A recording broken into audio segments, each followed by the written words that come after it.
Dominic ni mhadhiri kutoka Chuo Kikuu cha Dar es Salaam.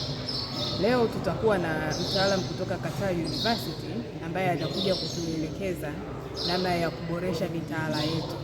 Na mitaala inatakiwa itokee kutoka kwenye level ya taifa kushuka chini.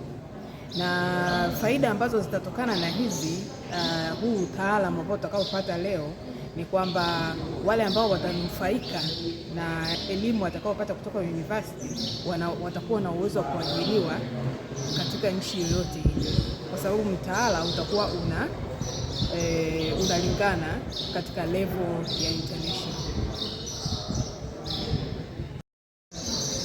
Ni Profesa Omari Mbura, mkuu wa shule kuu ya biashara Chuo Kikuu cha Dar es Salaam. Leo hii tunakuja kukutana na wenzetu wa Qatar, Chuo Kikuu cha Qatar, na wao ndio wanatupa mafunzo ya siku 3 ya juu ya uandaaji na utumiaji mzuri wa mitaala ambayo inapaswa kuzingatia mabadiliko yanayojitokeza sehemu mbalimbali duniani.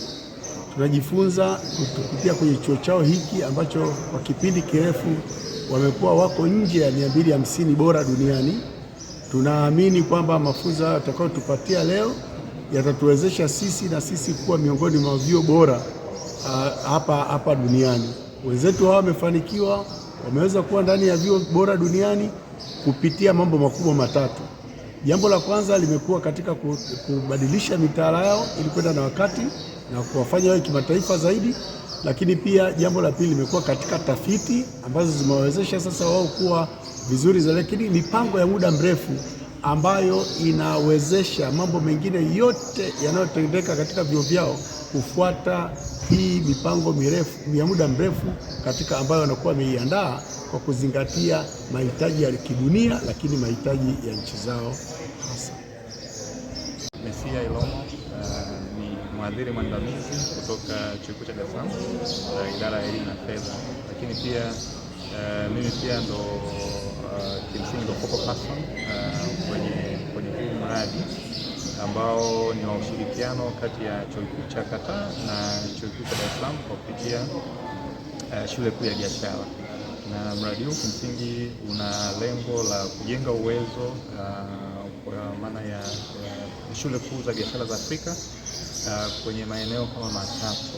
Moja ni kwenye swala la mitaala, kwa maana kwamba kuifanya iwe inazingatia mambo ya msingi zaidi kwenye jamii, iwe inaangalia masuala ya utaalamu zaidi na uhalisia kwenye soko, hiyo moja. Lakini pili ni upande wa mipango mikakati kama taasisi iweze kufikia malengo yake ya kuweza kutoa kwa maana kwamba ya wahitimu ambao ni bora. Maana yake ni lazima pia uwe na mipango mizuri ambayo inaendana pia na mitaala ambayo inazingatia mahitaji ya soko.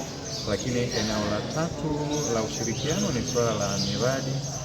Katika eneo hili ni kwamba kupitia Chuo Kikuu cha Qatar kinatoa tunasema fungu la kuanzia au kuwezesha timu kukaa chini na kuweza kuandika miradi ambayo wanaweza kaomba na kupata fedha nyingi zaidi ili kuweza kufanya research au tafiti ambazo zinatija kwenye nchi zetu na sasa bara kwa jumla, na inasema ni mradi ambao unahusisha nchi kama 5 za Afrika ikiwepo Tanzania, lakini nchi nyingine kama Ethiopia, Gambia, Kenya.